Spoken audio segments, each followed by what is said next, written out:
Hi అండి, welcome to Shiva update YouTube channel. ఈ రోజు వీడియోలో మనం వచ్చేసి మార్చి నెలకు సంబంధించిన పెన్షన్ కానుకలో గవర్నమెంట్ వాళ్ళు చాలా మార్పులు చేర్పులు చేయడం జరిగింది. అవి ఏంటంటే ఆ పెన్షన్ ఇచ్చే టైమింగ్స్ అయితే పూర్తిగా మార్చేశారు. అదే విధంగా చాలా మందికి అయితే ఈ పెన్షన్ కానుక అమౌంట్ అయితే నిలుపుదల చేస్తున్నారు. ఈ ఎవరెవరికి నిలుపుదల చేస్తున్నారు, ఎందుకు నిలుపుదల చేస్తున్నారు, వాళ్ళ పేర్లు ఏంటి, అదే విధంగా ఈ పెన్షన్ ఇచ్చే టైమింగ్స్ ఏంటి, అదే విధంగా ఎక్కడ పెన్షన్ ఇస్తారని చెప్పేసి మనం పూర్తి డీటెయిల్స్ అన్ని ఈ వీడియోలో మనం అయితే తెలుసుకుందాం.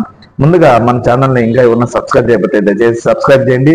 ఈ వీడియో మీకు మీకు నచ్చినట్లయితే ఒక చిన్న లైక్ చేయండి. మన ఛానల్ ని సబ్స్క్రైబ్ చేయడం వల్ల మీరు ఎప్పటికప్పుడు మీ మొబైల్లోనే గవర్నమెంట్ సంబంధించిన ఎటువంటి అప్డేట్ వచ్చినా మీరు మీ మొబైల్లోనే చూసుకోవచ్చు. ప్లీజ్ అండి, మన ఛానల్ ని ఇంకా ఎవరైనా సబ్స్క్రైబ్ చెప్తే దయచేసి సబ్స్క్రైబ్ చేయండి. ఈ వీడియోకి ఒక చిన్న లైక్ చేయండి. ఇంకా లైక్ చేయకుండా అయితే వీడియోలోకి వెళ్దాం.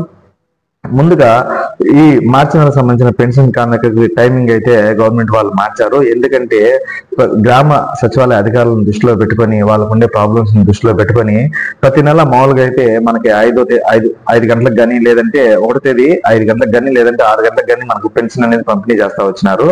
వాళ్ళ ప్రాబ్లమ్స్ కూడా దృష్టిలో పెట్టుకొని గ్రామ సచివాలయ అధికారుల ప్రాబ్లమ్స్ కూడా దృష్టిలో పెట్టుకొని గవర్నమెంట్ వాళ్ళు అయితే ఏం చేశారంటే వాళ్ళని 5 గంటలకి లేదంటే 6 గంటలకి ఇవ్వకుండా 7 గంటల నుంచి అయితే పెన్షన్ స్టార్ట్ చేయమని అయితే చెప్పడం జరిగింది. ఇది వాళ్ళకైతే ఒక మంచి విషయం అని చెప్పవచ్చు. ఎందుకంటే వాళ్ళు పొద్దున్నే రావడానికి కానీ అన్నిటికీ ఇబ్బంది లేకుండా ఉదయాన్నే 7 గంటల నుంచి అయితే పెన్షన్ పంపిణీ కార్యక్రమం అనేది స్టార్ట్ అవుతుంది. అదేవిధంగా ఫిబ్రవరి నెలలో 28 రోజులు మాత్రమే వస్తుంది కాబట్టి ముందుగా 3 రోజుల ముందే మనము పెన్షన్ అయితే తీసుకుంటున్నాము. ఇది ఒక మంచి విషయమే. అదేవిధంగా ఈ 7 గంటలకైతే అంటే మార్చి 1వ తేదీ 7 గంటలకైతే ఈ పెన్షన్ పంపిణీ కార్యక్రమం అయితే స్టార్ట్ చేయడం జరుగుతుంది. అదేవిధంగా 1వ తేదీ 90% కంప్లీట్ చేయాలని చెప్పేసి గ్రామ సచివాలయ అధికారులకైతే ప్రభుత్వం నుంచి ఒక మంచి సూచన అయితే రావడం జరిగింది. ఎందుకంటే 2వ తేదీ మళ్ళీ హాలిడే కదా, సండే రోజు. అందుకని చెప్పేసి 2వ తేదీ అయితే పెన్షన్ పంపిణీ అయితే ఉండదు. మళ్ళీ సోమవారం రోజు అంటే 3వ తేదీ అయితే పెన్షన్ పంపిణీ అయితే జరుగుతుంది. ఎవరైతే 1వ తేదీ తీసుకోరో వాళ్ళు 3వ తేదీ అయితే తీసుకోవచ్చు. మధ్యలో ఆదివారం ఉంటుంది కాబట్టి. ఇంకా నెక్స్ట్ సెకండ్ అప్డేట్ ఏంటంటే చాలా మంది రాష్ట్రంలో సుమారు 6 లక్షల మందికి అయితే ఈ వైఎస్ఆర్ వికలాంగుల పెన్షన్ అయితే వస్తుంది. అంటే ఎవరైతే 6,000 తీసుకుంటా ఉంటారో వాళ్ళందరూ వికలాంగుల పెన్షన్ కదా, వాళ్ళు చాలా మంది అయితే బోగస్ పెన్షన్ ఉన్నాయని, అదేవిధంగా చాలా మంది బోగస్ సదరం సర్టిఫికేట్ తీసుకొని వాళ్ళు పెన్షన్ తీసుకున్నారని చెప్పేసి గవర్నమెంట్ కి అయితే ఒక నివేదిక అయితే అందింది.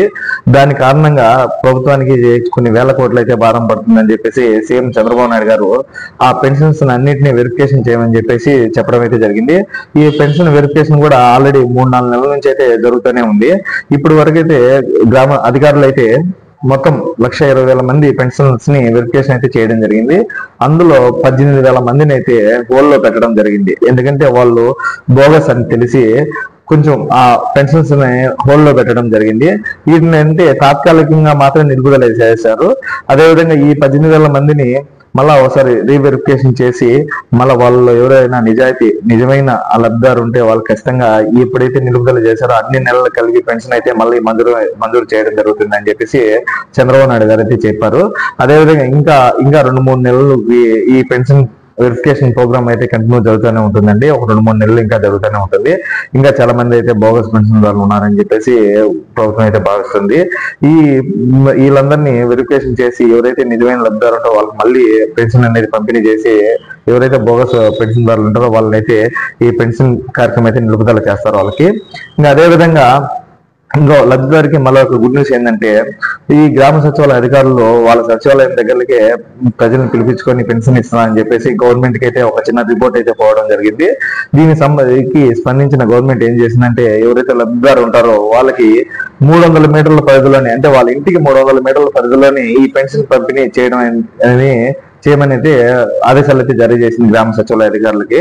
వీళ్ళు ఎవరైతే 300 మీటర్లు దాటి పెన్షన్ ఇస్తారో వాళ్ళందరూ అయితే గవర్నమెంట్ కి అయితే వాళ్ళు ఎందుకు దాటామని చెప్పేసి రిపోర్ట్ అయితే ఇవ్వడం జరుగుతుంది. ఖచ్చితంగా ఎవరైతే లబ్ధిదారు ఉంటారో వాళ్ళకి 300 మీటర్ల పరిధిలోనే వాళ్ళ పెన్షన్ పంపిణీ చేయడం అయితే జరుగుతుంది.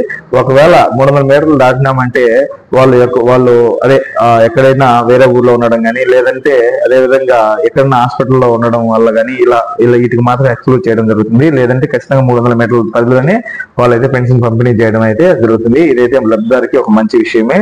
అదేవిధంగా ఈ వీడియో మీకు నచ్చినట్లయితే మన ఛానల్ ని చిన్న లైక్ చేసి మన ఛానల్ ని సబ్స్క్రైబ్ చేయండి. మీరు చేసే సబ్స్క్రైబ్ వల్ల నాకు ఎంకరేజ్ గా ఉండేసి మంచి మంచి వీడియోలు అయితే చేయడం జరుగుతుంది.